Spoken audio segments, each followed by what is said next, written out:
I've always found comfort in broken things.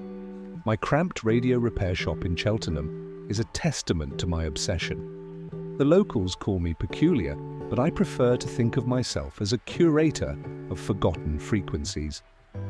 My shop is a time capsule filled with radios from every era. The air smells of solder and PG tips, and the ancient radiator clanks and hisses like a temperamental old cat. It's a place where I can escape the world of sleek touchscreens and wireless everything. One dreary Tuesday evening, I noticed a strange radio tucked behind a stack of repair manuals. It was a simple black box with no manufacturer's marks or model numbers. I plugged it in, and a soft hum filled the air as it warmed up. The sound was different from the usual electrical buzz, deeper somehow, more alive. As I turned the frequency dial, I heard whispers in the static. Most people would have written it off as interference, but I've spent 30 years working with radio equipment. I knew every type of atmospheric disturbance, every kind of signal bleed. This was different. The voices were too structured, too deliberate. I leaned closer, adjusting the fine-tuning knob with practiced precision. The whispers became clearer. Breaking in through the back garden. She's upstairs watching Coronation Street. Doesn't know he's there. I froze, my heart racing. The voice was describing a break-in happening right now at the Thompson house 3 streets away. I dialed emergency services and reported a suspicious person at the Thompson residence. The next morning's Gloucestershire Echo confirmed everything. An attempted break-in had been thwarted when police arrived just in time.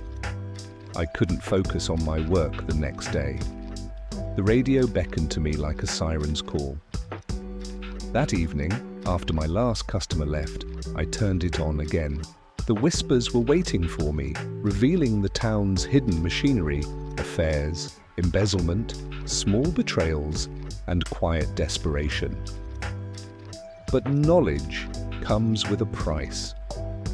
My sleep became fragmented, haunted by static-filled dreams. I stopped taking new repair jobs, telling customers I was backed up with work.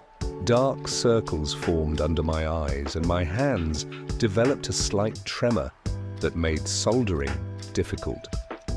One evening, the whispers changed their focus. Greg Mitchell sits alone in his shop.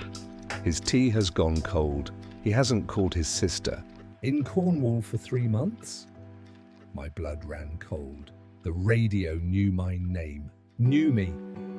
I yanked the plug from the wall, but the whispers continued, now coming directly from the speaker without power. I backed away from the workbench, knocking over a mug of screwdrivers. The metallic clatter seemed to amuse the voices. I grabbed a hammer from my toolbox, determined to destroy the radio. But the voices were growing stronger, more numerous, overlapping.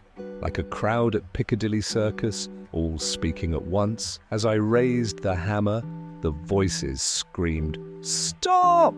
The shop's fluorescent lights flickered, and for a moment, everything went silent except for the steady drumming of rain outside. That's when I saw my reflection in the shop window, illuminated by the sodium glow of the street lamp outside. Except it wasn't quite my reflection. The figure standing behind me was paler, its edges somehow less defined.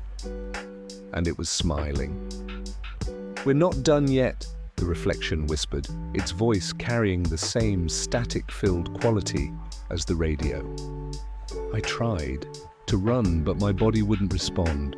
The world around me began to blur, reality breaking apart like a bad telly signal.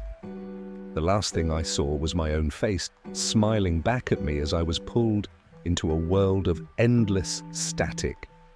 My doppelganger straightened its collar, picked up the shop keys, and walked out into the rainy Cheltenham night, leaving behind only the faint sound of radio interference and a cold cup of tea.